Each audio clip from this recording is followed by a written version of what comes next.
Nous avons donc maintenant le plaisir d'accueillir André Bouvet par visioconférence. Monsieur Bouvet, je pense que vous nous entendez. Bonjour, monsieur le directeur, bonjour à toutes et à tous. Je pense que ma voix porte si... On vous voit et nous vous voyons et nous vous entendons. Bonjour Monsieur Bouvet et bienvenue et merci de votre présence. Monsieur Bouvet, donc vous êtes directeur régional de la des RJSCS et puis préfigurateur de la Dragès. Alors c'est peut-être un premier sujet sur lequel j'ai envie de vous interroger par rapport finalement à nos réflexions de la matinée.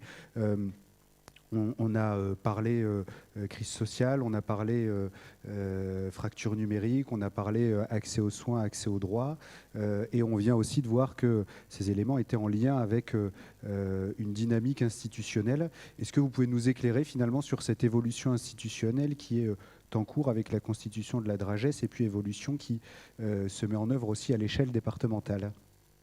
Oui, monsieur le directeur, je vais vous éclairer enfin, les uns les autres sur la préfiguration, moi, de la DRETS, non pas de la Dragès, mais j'y De reviendrai. l'adresse, pardon.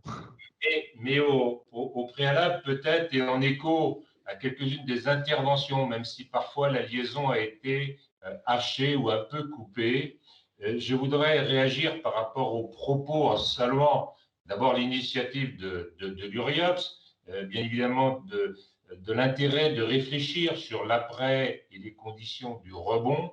Mais mon premier message, c'est de dire, mesdames, messieurs, que, sans vouloir jouer les Cassandres, nous sommes toujours dans la crise. Nous sommes toujours dans la crise pour de longues semaines, vraisemblablement, et encore quelques mois.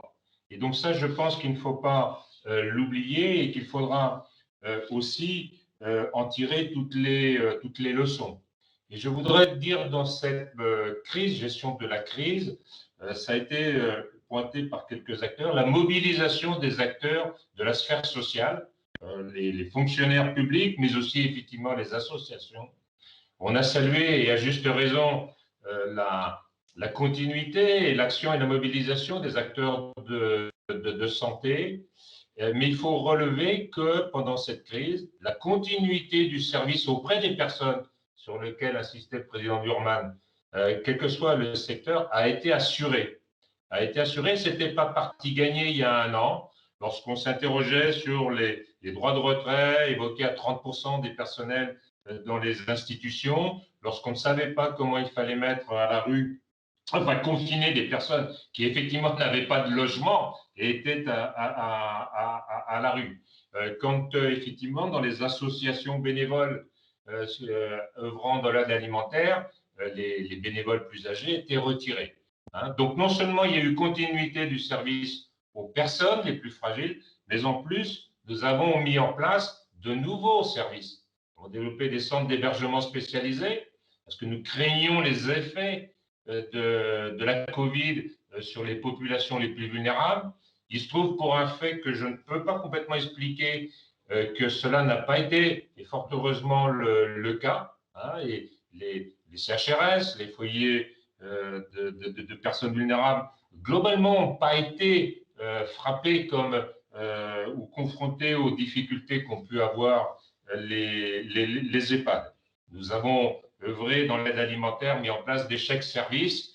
Nous avons œuvré avec vous, monsieur le directeur, pour mettre en place et trouver des solutions pour mobiliser, au-delà de la réserve civique, aussi les étudiants en travail social, puisque vous êtes à l'IRTS, hein, plus de 400 étudiants, 50% investis dans le secteur de la protection de l'enfance ou à titre de salariés. Et puis tout ce que nous avons mis en place, et ça c'est extrêmement important pour l'ensemble des secteurs, pour indiquer et redire aux acteurs du social, du médico-social, l'ampleur des mesures de droit commun de soutien à leur activité dont ils peuvent bénéficier.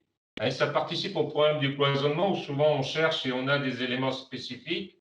La stratégie gouvernementale a été de mettre en place des mesures d'ensemble et il paraissait à travers important, à travers la plateforme de l'économie sociale et solidaire et d'autres, que les relais d'information existent à cet égard. Et donc cette mobilisation Eh bien oui, il nous faudra la continuer.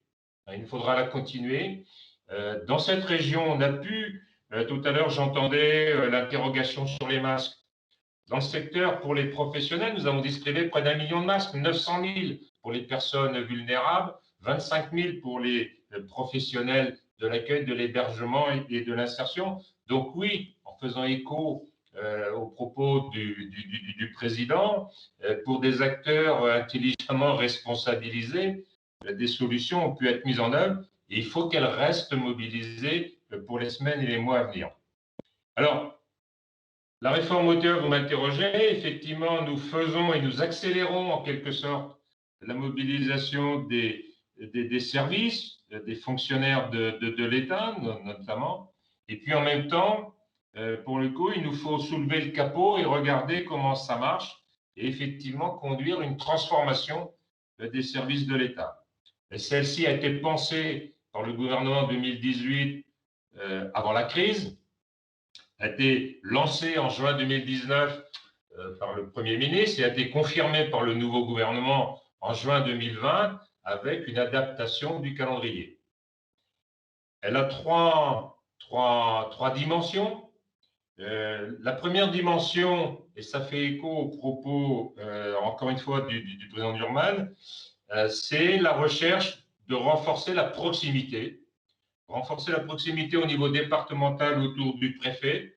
Alors, ceci se traduit par le fait que, effectivement, on a une réforme des fonctions support, ceux qu'on évoquait, ceux qui paraissaient les invisibles, dont on parle moins, et qui est rentrée en œuvre à compter du 1er janvier de cette année 2021. Mais c'est aussi le renfort, on parlait des ARS, mais aussi d'autres services de l'État, de la responsabilisation des directions départementales au niveau départemental. Et pour ce qui nous concerne plus précisément, c'est la transformation des DCS. D'une part, parce que les collègues jeunesse et sport vont rejoindre l'éducation nationale, et parce que nous allons aller sur une fusion avec les acteurs de l'échelon départemental de la directe. Donc, une première dimension de proximité, de renfort de la proximité départementale. Un deuxième mouvement, et je vais être plus rapide, c'est effectivement au niveau national le rapprochement de jeunesse et sport avec l'éducation nationale. Lui aussi, là maintenant, effectif depuis ce 1er janvier, ce 4 janvier plus précisément, 2021. Donc, tout ce qui concerne le service civique, le soutien à la vie associative, placé maintenant au niveau régional, sous une autorité hiérarchique, on va dire, de la rectrice de région académique, avec toujours un lien fonctionnel avec les services du préfet de région, mais ceci est arrivé et mis en œuvre. L'autre aspect qui était effectivement pensé avant le développement de la crise, c'est le rapprochement de la sphère et des acteurs du social représentés au sein de la DRJSCS, et puis des collègues de la directe administration qui étaient plus orientés, on va le dire, autour de l'entreprise. Hein.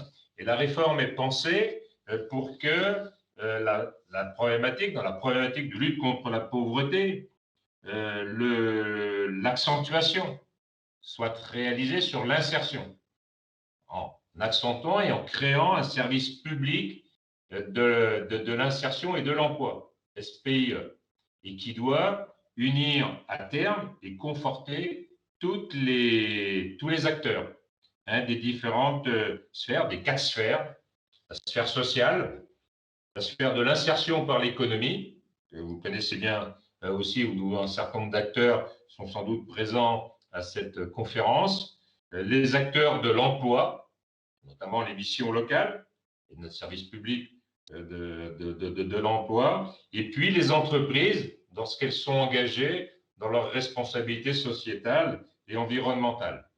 Et donc les services de l'État doivent s'organiser autour de cela et donc se mettre en marche pour faire vivre et décloisonner, puisque c'était un des termes aussi qui, je pense, a été utilisé demain et après-demain, les acteurs. Et ça, ce sujet que je préfigure avec les collègues de la directe, rentre en œuvre le 1er avril de cette année, 1er avril 2020, dans quelques semaines.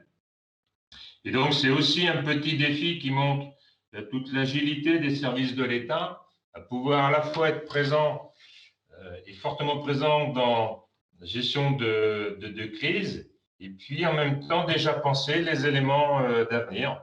Voilà, peut-être un peu long, mais rapidement brosser le paysage dans lequel nous inscrivons actuellement notre action. Merci, Monsieur Bouvet, pour ces éléments d'éclairage. Peut-être justement pour rebondir sur un des aspects que vous venez d'évoquer, on peut effectivement se féliciter du décloisonnement que cela doit provoquer. Peut-être exprimer non pas une inquiétude, mais en tout cas un point d'attention. On a vu ce matin que les questions de pauvreté, elles étaient évidemment d'ordre monétaire, et la question de l'emploi, elle est évidemment au centre des préoccupations, mais on a vu aussi combien les autres dimensions de lien social, on a parlé encore une fois de l'accès au droit ou de l'accès aux soins, on a parlé de la question de la fracture numérique, qui sont aussi des dimensions qui doivent être intégrées. Du coup, le point d'attention qui serait formulé qu'on pourrait formuler au niveau de l'URIOP, c'est peut-être de voir comment est-ce que ce rapprochement de la DRJSCS et de la Direct permettent malgré tout, et je sais que vous y serez attentif pour l'avoir porté au sein de la DRJSCS, permettent aussi de maintenir la dimension d'un accompagnement social global au-delà des simples questions d'emploi. Alors, je voudrais insister, on n'a peut-être pas le temps et on pourra peut-être revenir dans d'autres séquences sur le développement de cette réforme. Mais bien évidemment, on parlait aussi des personnes. Hein. Un des moteurs essentiels sur lesquels nous travaillons, c'est effectivement sur la construction du parcours des personnes dans cette dimension du social à l'emploi, et pour lequel nous reviendrons vers les différents acteurs, dont les associations, dont vous, pour cette structuration. Parce que le cloisonnement peut exister au niveau de l'État, et nous employons le décloisonner, et y répondre. Il peut exister, et ça a été aussi évoqué au niveau local, que ce soit dans le jeu des différents acteurs, bon, parce que chacun est aussi dans sa sphère professionnelle à cet égard, que ce soit au niveau collectivité locale dans le cadre de leur responsabilité et du débat sur les institutions, mais aussi, il ne faut pas se le cacher, dans le mouvement associatif. Nous avons dans cette région des initiatives intéressantes qui permettent le décloisonnement. L'initiative du préfet de région, Michel Lalande, je pense notamment à tout ce qui est le travail de contractualisation avec l'engagement des départements. Et hier, c'est tenu par exemple autour du projet SAP, Centre Ravenois Tirage, avec les deux présidents de conseils départementaux qui, je crois, interviendront, en tous les cas, le président Le Cerf, que je salue, a montré combien cette dynamique de contractualisation sur des territoires prioritaires, l'autre étant en mémoire autour du bassin minier, sont importantes pour le décloisonnement. Tout le travail que nous faisons aussi de contractualisation autour de la lutte contre la pauvreté avec les conseils départementaux, le conseil régional, les métropoles, participe aussi de ce mouvement pour effectivement décloisonner et repartir bien du parcours des personnes. Nous aurons à cœur de bien repartir de cette problématique, et si demain, après-demain, il y a des éléments de refondation en quelque sorte de certains des aspects des politiques sociales, ce sera bien de repartir du parcours des personnes. Merci beaucoup, monsieur le directeur, pour ces éléments d'éclairage, et puis merci une fois encore de prendre le temps de participer à nos événements d'échange avec les adhérents. Merci à vous, monsieur Le Cerf, de nous avoir rejoints en vrai, Tout à fait. comme disent les enfants. Et puis, nous avons derrière les écrans monsieur Aussulier, président du conseil départemental de la Somme, et monsieur Tullier, vice-président au conseil départemental du Pas-de-Calais. Voilà. Alors, aujourd'hui, nous avons rassemblé un certain nombre de constats. Il en a été sans doute des départements comme de l'ensemble des structures et organisations. La crise Covid a créé un premier temps de sidération. Voilà. Et puis, on a vu une vraie mobilisation des départements et sans doute de nouveaux liens qui se sont construits avec les associations au service au service d'une amplification de l'action en direction des personnes les plus fragiles. On a beaucoup dit ce qui s'était passé pendant la crise, la manière dont chacun s'était mobilisé. Peut-être que moi, je vais vous inviter les uns et les autres à un peu plus de prospective. Nous mesurons bien combien les situations économiques des départements risquent d'être impactées par la crise, à la fois du point de vue du volume de la demande, peut-être même du point de vue aujourd'hui des financements auxquels ils peuvent avoir recours. Alors, est-ce que, et je poserai la même question à chacun des élus, aujourd'hui, avez-vous une représentation de l'impact de la crise sur l'action des départements et un peu quelles sont les stratégies auxquelles vous auriez déjà pu penser en matière de traitement de l'après? Très bien, merci Madame la Présidente. Et je salue les uns et les autres et je salue mes collègues de la Somme et du Pas-de-Calais.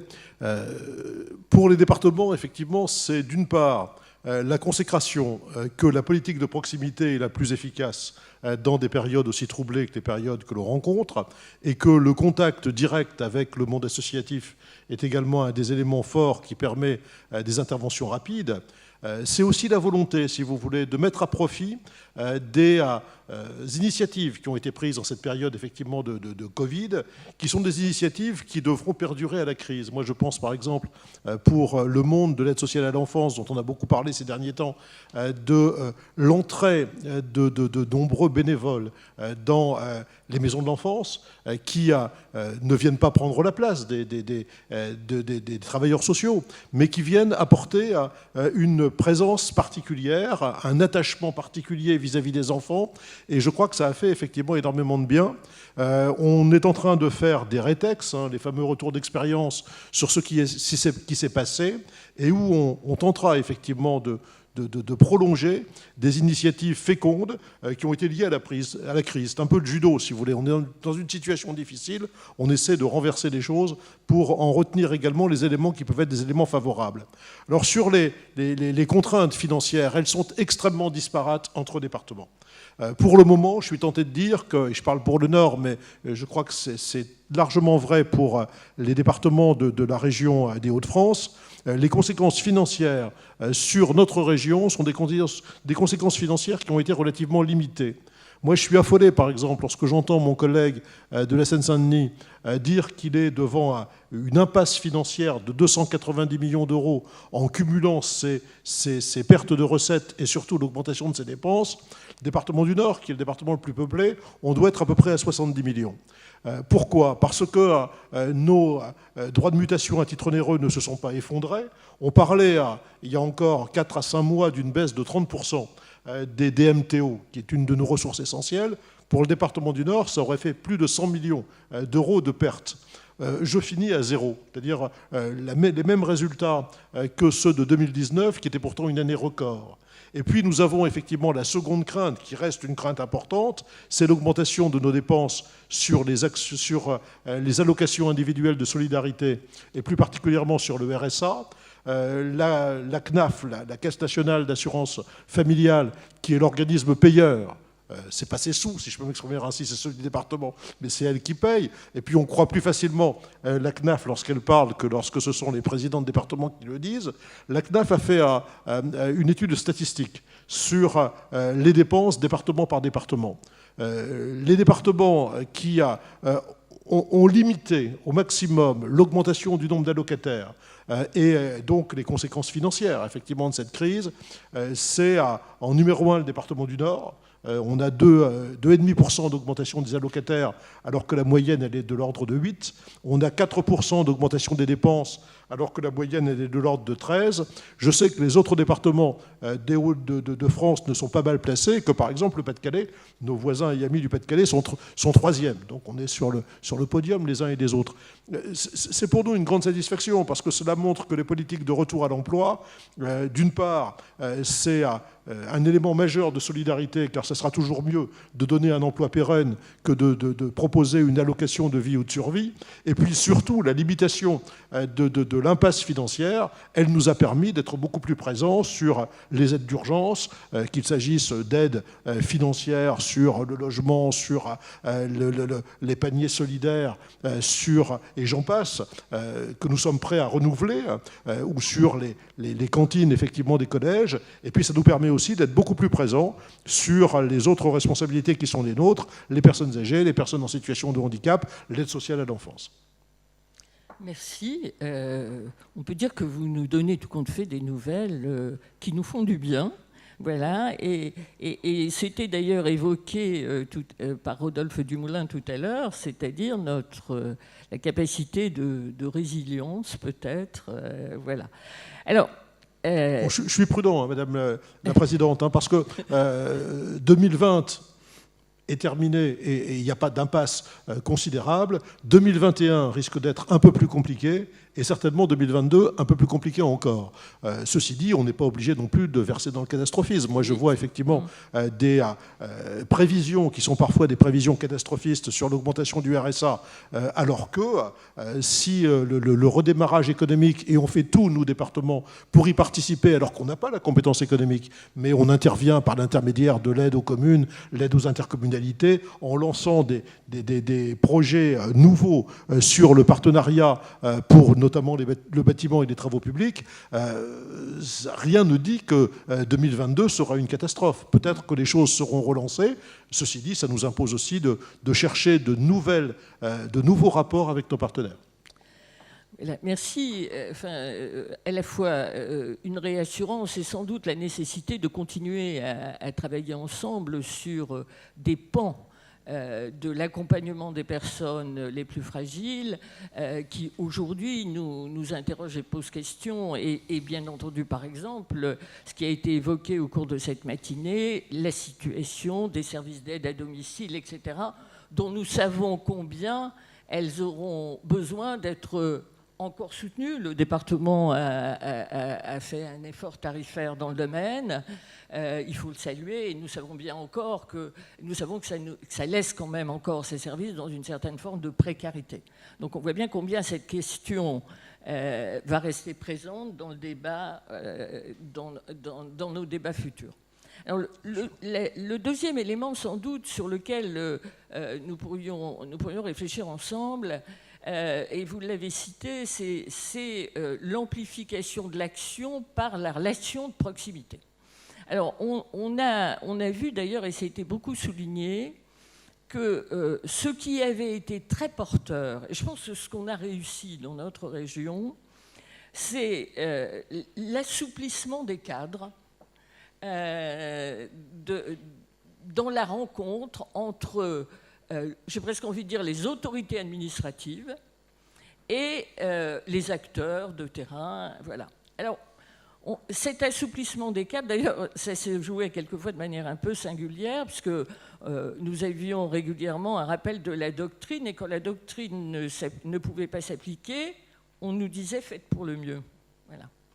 Et ce « faites pour le mieux », il a ouvert à de la créativité. Alors, je pense que nous avons un réel besoin d'assouplissement des cadres. On va être dans une nouvelle phase de CEPOM, on va être dans des nouvelles phases de contractualisation. Aujourd'hui, ce lien qui a été beaucoup valorisé entre le secteur associatif et les organisations institutionnelles, comment penser ce travail d'assouplissement et de créativité partagée. On pourrait aller du côté des appels d'offres, comme on peut aller du côté des CEPOM, comme on peut aller du côté de la construction des politiques territoriales.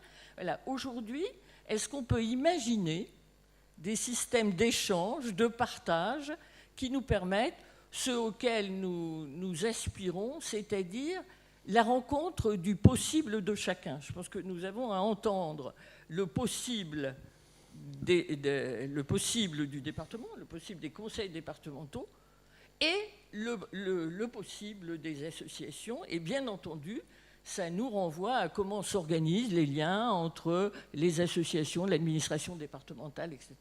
Et qu'est-ce qu'on aurait à inventer qui favorise la rencontre? Je vous rejoins vraiment sur l'essentiel de vos propos. Vous avez évoqué au début le problème des services d'aide à domicile. Pour nous, c'est une préoccupation de tous les jours. Enfin, il y a deux préoccupations importantes, il y en a bien d'autres, mais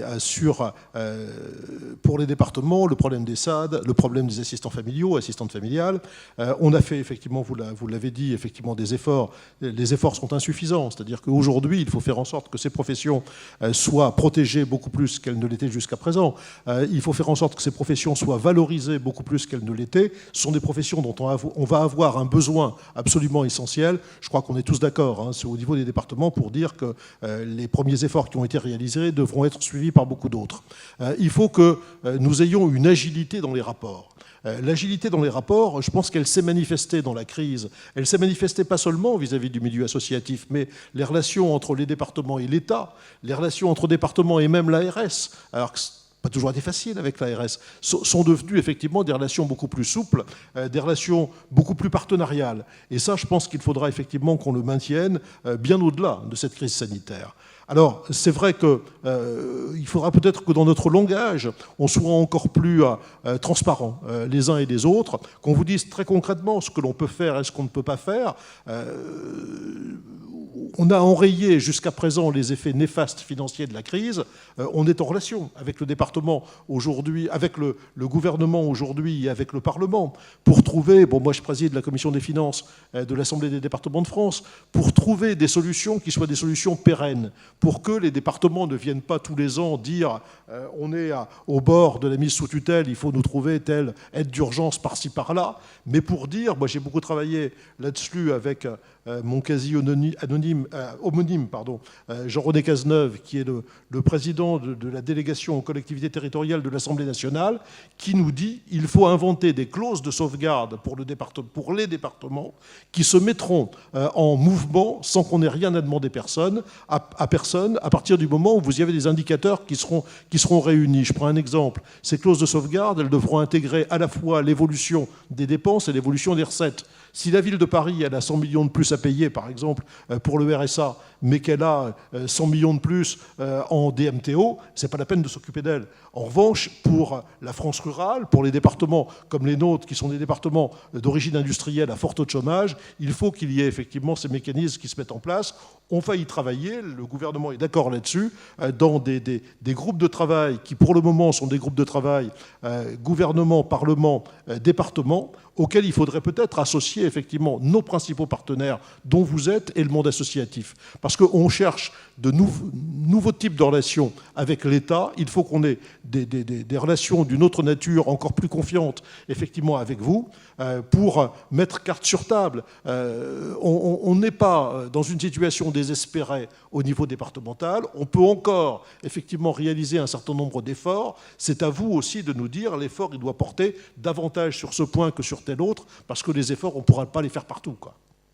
Vous pouvez compter sur nous. Je sais, Madame la Présidente. Alors, on va retenir deux choses. On va retenir lisibilité et mise en sécurité réciproque. Ce que j'entends, c'est que la sécurité financière des départements doit garantir la sécurité financière des associations. Et donc de l'action auprès des publics. On va garder ça. Tout à fait. Et puis on aura besoin de votre aide sur le fait de retrouver un levier fiscal. J'évoquais tout à l'heure les DMTO qui avaient montré leur résilience dans une période particulièrement complexe. Aujourd'hui, puisqu'il n'y a plus effectivement d'autres leviers fiscal pour les départements, le foncier bâti passant effectivement au bloc communal, je crois que l'État réfléchit aujourd'hui à ce que, par l'intermédiaire des droits de mutation à titre onéreux, on pouvait se retrouver un levier fiscal à peu près, si vous voulez, de la même importance, et que cela nous permette, dans les moments difficiles, une augmentation de fiscalité, quitte à la baisser lorsque la période sera redevenue une période normale, lorsque nous retrouverons, entre guillemets, les jours heureux. Merci. Alors, je vais me tourner vers M. Hausselier, d'abord pour le féliciter de son élection, puisqu'on n'a pas encore eu l'occasion de le faire. Nous étions l'année dernière en terre d'Amiens pour la journée de rentrée sociale avec M. Saumon. Merci à vous, M. Hausselier, d'avoir accepté de nous rejoindre pour ce temps d'échange. Alors, je vais vous poser les mêmes questions que celles que j'ai posées au président Le Cerf. Voilà, cette situation de crise aujourd'hui, comment pensez-vous l'aborder? D'abord, quelle incidence sur la situation de votre département qui permettra ensuite de travailler sur une dimension plus prospective? Clairement, enfin, que ce soit avec, enfin, en tout cas, bonjour à toutes et à tous, parce que c'est vrai que j'ai pris un peu vos travaux en cours et je m'en excuse et je salue amicalement l'ensemble de vos participants et particulièrement mon homologue, le président Le Cerf, avec qui nous entretenons sur bien des sujets, des communions d'esprit et on se retrouve assez souvent sur un certain nombre de constats et j'espère aussi d'actions que l'on mène. Clairement, le département de la Somme a souhaité, dès le début de la crise, dès le mois de mars, mais aussi pour la sortie de crise, faire en sorte de mobiliser l'ensemble de ces disponibilités.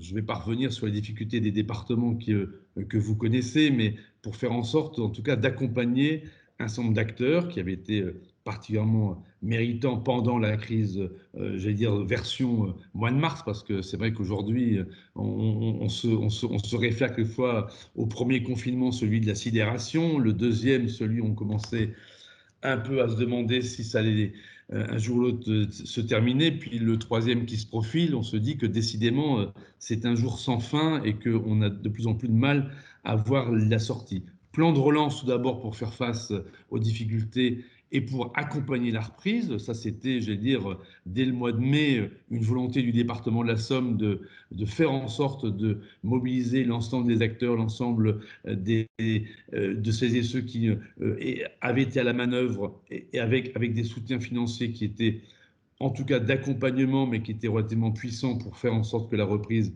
puisse se conjuguer, j'allais dire, à la période qui s'ouvrait, alors avec des primes diverses et variées, notamment pour les personnels des MEX, des SAD, de 1 000 € pour faire en sorte de les inciter en tout cas. Et c'était tout de même pour le département de la Somme 3 100 000 € pour un certain nombre d'établissements comme ça qui avaient été dans la crise, donc, toujours présents. Une version aussi un peu plus large pour faire en sorte de faciliter la reprise économique, c'était des cartes prépayées, mais ces choses existent par ailleurs. Mais là aussi, j'entendais quelquefois l'État, on a de bons rapports globalement, que ce soit avec naturellement ma préfecture de la Somme, enfin la préfecture de la Somme, mais aussi avec l'ARS.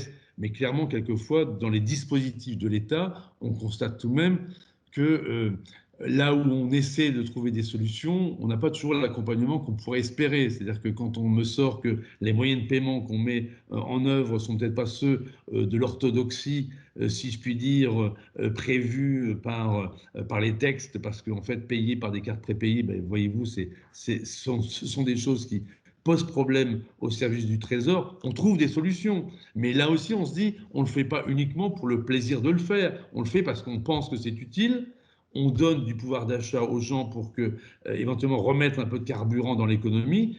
Et donc, on a eu une première salve, si je puis dire, de près d'1 200 000 € qui ont été donnés comme ça par des cartes prépayées pour soutenir notre activité. Puis là, on a revoté un second plan, j'allais dire, d'urgence dans le cadre du BP 2021 qui vient d'être adopté par l'Assemblée départementale il y a une dizaine de jours, où on a remis de nouveau aussi un plan d'accompagnement au retour, si je puis dire, à l'après-crise sanitaire qui nous arrivera bien un jour. On a remis 35 millions.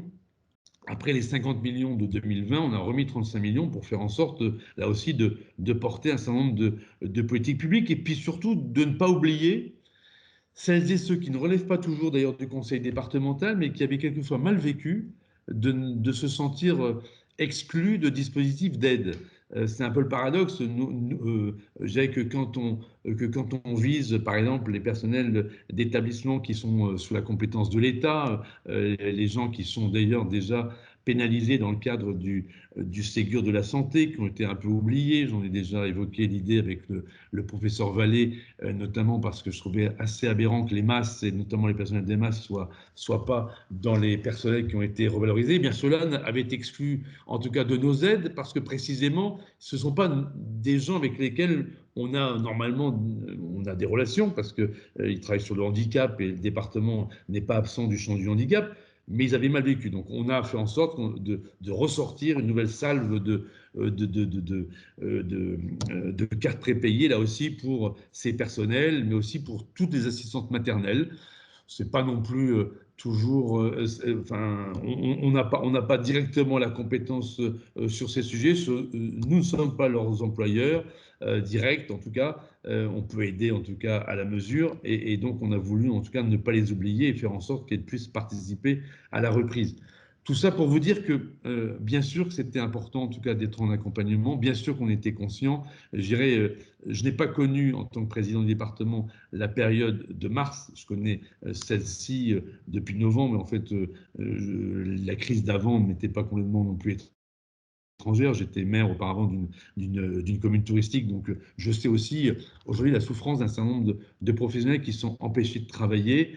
Donc, si demain, sur des sujets d'accompagnement des établissements, on nous sollicite encore, on continue en tout cas à faire tout ce qui se faisait avant, on continue, et je voyais dans les dispositifs du Nord qu'il y a des choses sur lesquelles le président, le CERF, était aussi mobilisé sur un certain nombre de sujets, et je ne voudrais pas être redondant par rapport à ce qu'il disait. On essaie en tout cas d'être à l'écoute et d'être en tout cas réactif. Ça aussi, on a peut-être retrouvé l'intérêt du niveau local.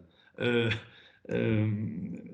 je pense que d'ailleurs que nos décisions prises au niveau local, qu'elles soient au niveau municipal ou départemental, sont souvent adaptées, et tout compte fait, on arrive à les prendre rapidement et sont souvent mieux comprises peut-être parce que je dirais qu'elles essaient de répondre en tout cas à la situation du moment. Je ne voudrais pas accabler personne concernant la vaccination, mais très sincèrement, je sais que c'est compliqué, je sais qu'il y a un problème industriel derrière la sortie des vaccins. Ce qui est de plus en plus inacceptable, c'est le discours selon lequel tout va bien, vous allez voir, et puis une semaine après, eh bien, on a des problèmes d'approvisionnement, à croire qu'on les découvre.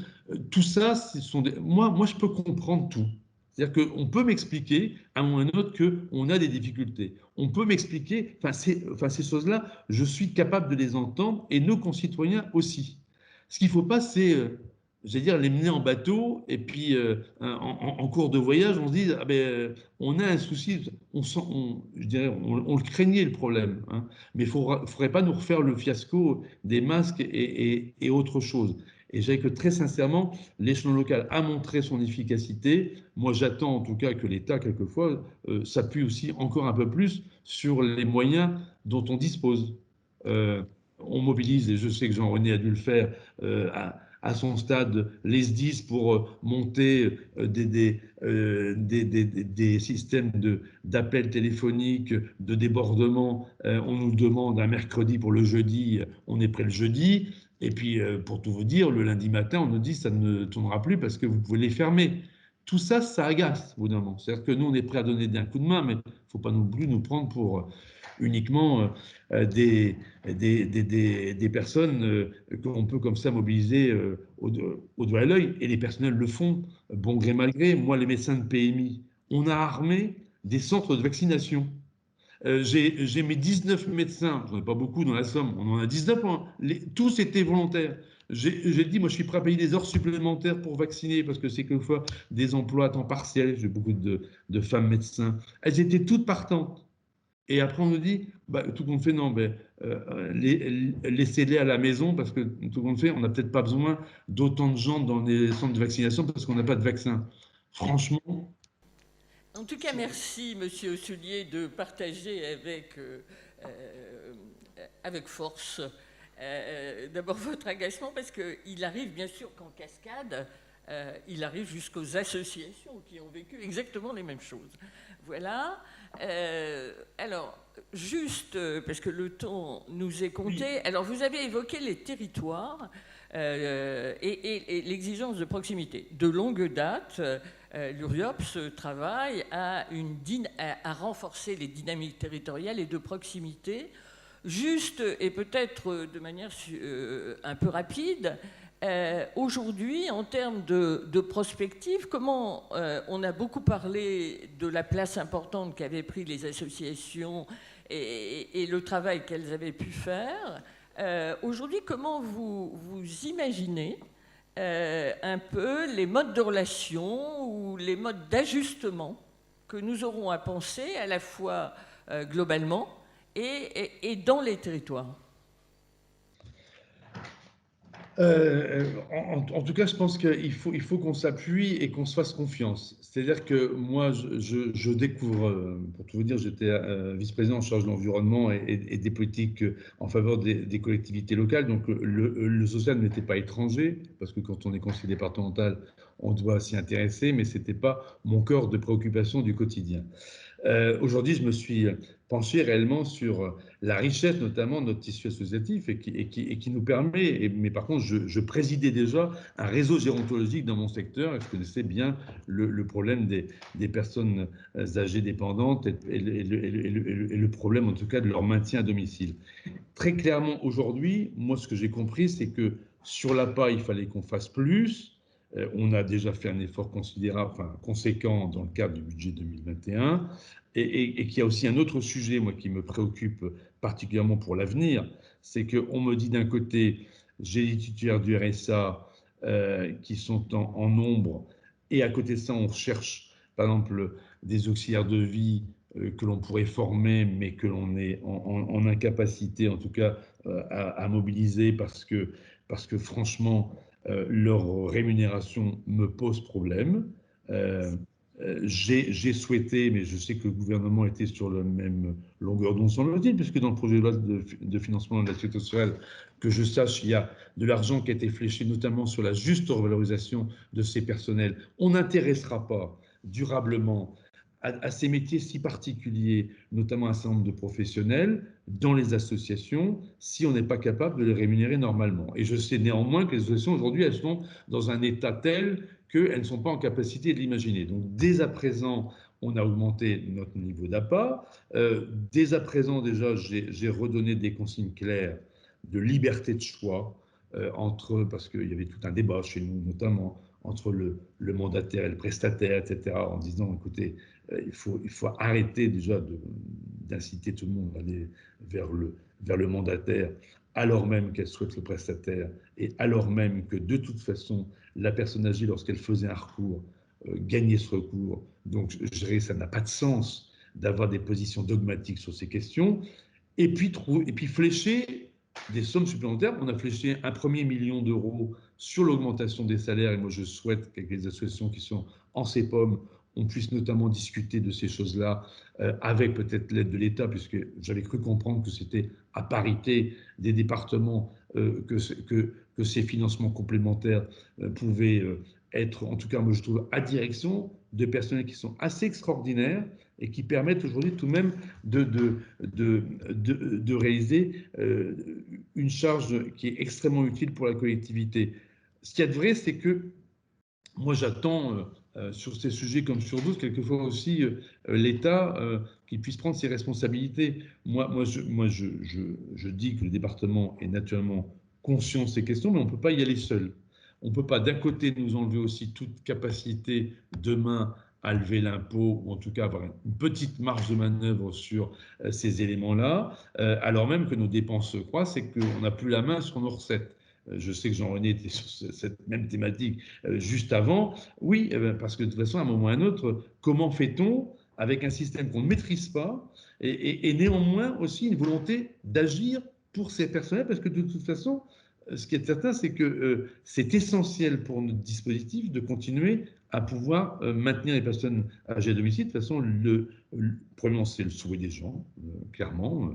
J'étais maire il n'y a pas très longtemps, et je peux vous dire que c'est tout de même toutes les personnes que vous croisez veulent cette solution et donc il faut faire le maximum pour le maintien, mais il faut aussi trouver les personnels. Il faut aussi qu'on travaille sur l'accidentologie au travail. Enfin, il y a beaucoup trop d'accidents au travail pour ces personnels qui sont usés, fatigués. Donc il faut aussi qu'avec la RACT peut-être on puisse avancer sur ces sujets. En tout cas, moi j'y suis complètement disposé et je pense qu'il y a vraiment des choses qu'il faut que l'on puisse remettre au cœur de nos préoccupations, à nous aussi, département, en tout cas, c'est ma volonté. Et c'est vrai qu'on regrette tous aussi, on nous a parlé à un moment, loi grand âge, bon, je pense que celle-ci, elle est définitivement enterrée. On nous a parlé, cinquième branche de la sécurité sociale, là aussi, j'allais dire, si ça a été créé, il n'y a pas de gouvernance, il n'y a pas de ressources, franchement, on n'est pas aidé tout de même sur ces sujets. Et donc, et puis en plus de ça, on n'est pas seul à décider. Donc c'est-à-dire que là aussi, c'est-à-dire qu'à la limite, les départements sont souvent, malgré leurs difficultés financières, prêts à se mobiliser sur ces sujets, mais quelquefois aussi en attente d'accompagnement de l'État sur ces sujets comme sur d'autres. Et je pense que c'est en tout cas primordial, en tout cas moi c'est vraiment un marqueur que je souhaite porter pendant ma présidence, c'est vraiment d'avoir un regard attentif sur nos auxiliaires de vie. Je pense qu'elles font un travail extraordinaire et qu'il faut que les uns les autres, on puisse en être conscients parce qu'après, il ne faudra pas pleurer qu'on ne puisse pas recruter des gens quand on les paye au lance-pierre, qu'ils ont des plans d'appât à respecter qui est insupportable. Enfin, moi, je ne suis pas révolutionnaire dans l'âme, et puis les gens qui me connaissent savent que je suis plutôt mesuré. Mais quand vous vous penchez un peu sur ces questions, quand vous regardez comment fait-on pour avoir un salaire convenable avec les plans qui sont à exécuter, je pense qu'il y a aussi, je dirais, vraiment une volonté, en tout cas pour le département de la Somme, de favoriser aussi l'emploi local par là même, hein, parce qu'après tout, c'est de l'emploi de proximité. Ce sont des sujets sur lesquels il faut qu'on se mobilise. Il y a plein d'autres marqueurs sur lesquels moi je souhaite que l'on travaille dans le département de la Somme, sur le handicap. Je pense que là aussi, on a beaucoup trop laissé ces choses-là, j'allais dire, sans qu'on soit, nous, moteurs. Moi, j'ai écrit dernièrement au directeur de l'ARS pour lui dire qu'on était prêt à l'accompagner sur 41 places nouvelles qu'on ouvrait pour limiter les départs en Belgique. J'ai entendu qu'aujourd'hui même, semble-t-il, la ministre Cluzel incitait à un moratoire complet vers les sorties vers la Belgique. Banco, ok, mais j'attends encore des réponses concrètes sur mes propositions. C'est-à-dire que moi, je dis, je mets l'argent qui relève du conseil départemental, il y a des décisions communes avec l'ARS, eh bien, qu'est-ce que vous faites? Voilà. Alors, donc ça, c'est, voilà. Ça fait partie de mes agacements du moment, voyez-vous. Mais c'est peut-être parce que je suis jeune dans le métier. Merci, et c'est toujours agréable d'être jeune. Alors, merci et merci d'avoir rappelé avec force d'ailleurs l'intérêt des liens. C'est-à-dire, on voit bien que chaque fois que le lien se rompt, on crée une espèce de béance dans laquelle les bonnes idées se perdent. Voilà. Monsieur Tellier, voilà, le conseil départemental du Pas-de-Calais. Merci de nous rejoindre sous cette forme visio. Alors, vous avez entendu les interventions de vos collègues des départements du Nord et de la Somme. Voilà, et sans doute, et j'ai envie de vous poser la même question, c'est-à-dire comment aujourd'hui, compte tenu de l'investissement qui a été celui du département pendant la période de la crise, percevez-vous l'impact sur les projets et sur l'organisation départementale, d'une part, et puis le deuxième volet de la question sera sur et après, au regard des enseignements de la crise, comment envisagez-vous les relations entre le département et les associations au service, j'ai presque envie de dire, de l'amplification de l'action sociale? Oui, d'abord, bonjour à toutes et à tous. J'en profite et d'ailleurs, je voudrais excuser notre président et dire le plaisir de le remplacer ce matin. Je suis à votre écoute et depuis ce matin, et je crois qu'il faut souligner l'importance de des intervenants, la richesse de ce qui a pu être dit ce matin. Et je crois que répondre à la question, c'est aussi d'abord, avant, faire un petit point et pouvoir, et ce qui a été fait ce matin, et ce qui est important pour nous, c'est de mesurer cette crise, pas en faire le bilan, ça a déjà été dit, si on ne peut pas en faire le bilan, on est encore dans cette crise sanitaire, mais il faut avoir en tête qu'en plus d'une crise sanitaire, va se prolonger une crise sociale et qui va poser beaucoup de questions et qui va mettre forcément, qui va obliger les départements à continuer d'accompagner. Mais ça a été dit par les deux présidents que je salue tout à l'heure. Mais je voudrais, moi, d'abord dire que cette crise, elle a démontré, et s'il y a des mots à retenir, c'est d'abord, moi, j'ai envie de retenir le mot solidarité au travers de cette crise. Elle a développé une solidarité comme jamais à tous les niveaux.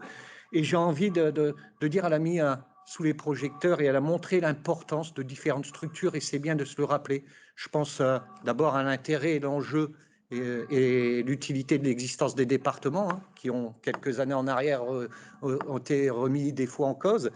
Elle montre aussi le rôle des collectivités locales, qui sont incontournables, et elles l'ont montré dans la crise, et je crois que ça vaut le coup de l'avoir en tête, parce qu'on a essayé aussi, on s'est beaucoup interrogé sur leur utilité. Je crois qu'aujourd'hui, il n'y a plus lieu de s'interroger. Alors le rôle, ça a été ce matin le fil conducteur, mais c'est bien de le souligner, des associations, du tissu associatif, qui a eu un rôle important dans cette crise, puisque en premier lieu, c'est les gens de terrain. Et puis je crois qu'elle met en lumière, et il faut se le dire, c'est nos services publics. Alors, quelle utilité ont nos services publics? Il y a eu des débats ce matin sur le rôle d'Internet, sur le tout numérique ou pas. Est-ce que c'est une inclusion ou une exclusion?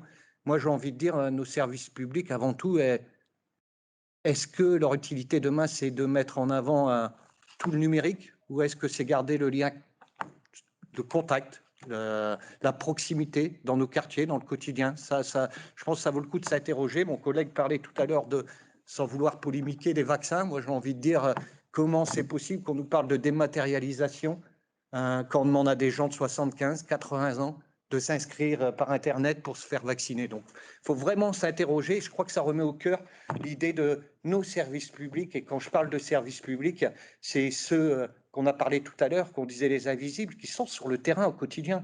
On parle de la santé, on parlait du personnel de nettoyage, les éboueurs, on parlait. Je crois que ça a remis sous les projecteurs, et je pense qu'il faut qu'on s'interroge sur quel service public a besoin aujourd'hui notre pays, nos départements, nos communes, et quel outil peut être notre service public pour justement lutter contre cette pauvreté. Parce que je pense que le monde associatif a un rôle à jouer. Il le joue, il l'assume et il l'a démontré, mais il a besoin d'être accompagné par nos services publics. Voilà, alors après, forcément, ça demande à des départements, et je crois que je vais rejoindre mes collègues, beaucoup de compétences sont du département et sont directement dans le quotidien, et ça, c'est bien de se le rappeler, de la vie des Français, parce qu'on a oublié des fois de le souligner, et je pense que les départements ont répondu présent pendant cette crise. Nous, c'est 60 millions qu'on a rajouté pour faire face à cette crise. C'est 70 mesures, c'est chaque fois, et bien sûr, dans ces mesures, on y a mis une place importante du tissu associatif.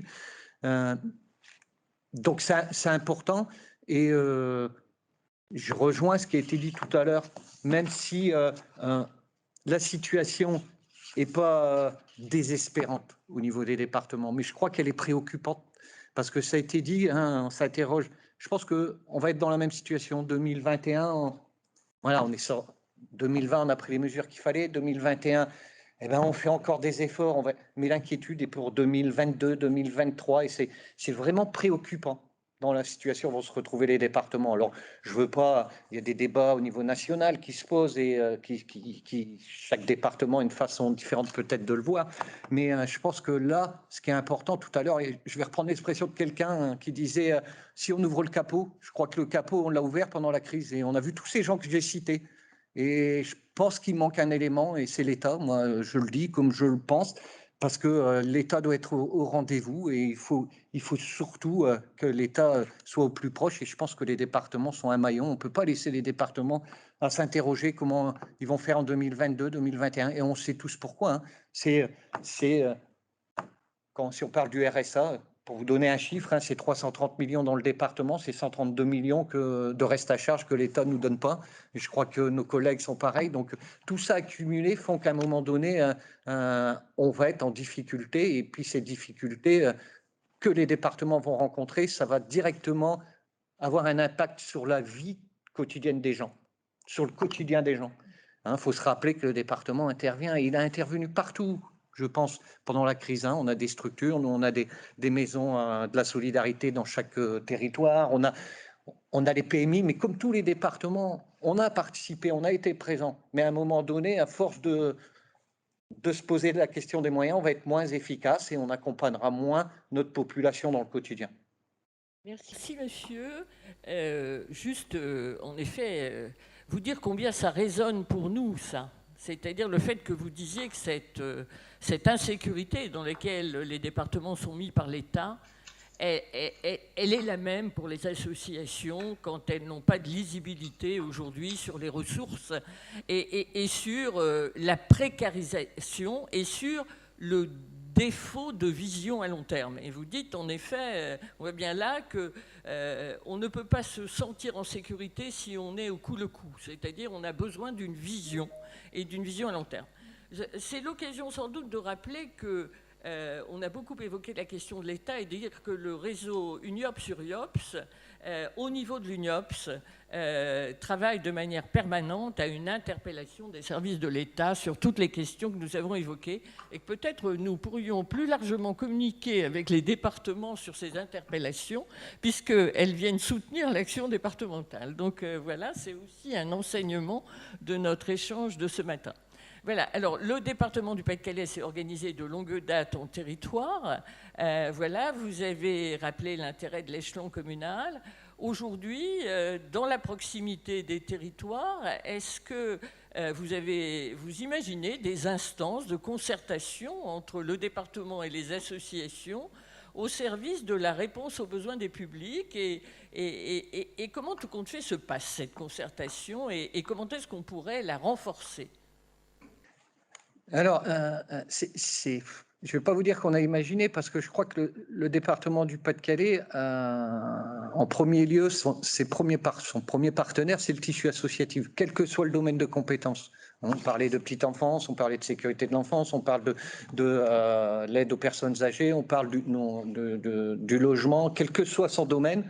On est en partenariat, on travaille avec des associations qui nous aident à avancer sur le terrain. Donc, ça me paraît essentiel de poursuivre, d'aller même encore au-delà, parce que, je dirais, être le plus proche de la réalité du quotidien, de ce que vivent les gens, c'est de ne pas se tromper pour moi dans les décisions qu'on peut prendre. Donc, nous, on veut continuer ce partenariat. D'ailleurs, tout à l'heure, je parlais des 60 millions qu'on a mis. Dedans, il y a un fonds, justement, on a aidé nos associations, que ce soit dans le domaine de l'insertion, pour que, justement, elles puissent continuer en cette période de crise à être le plus efficace possible et au service de notre population.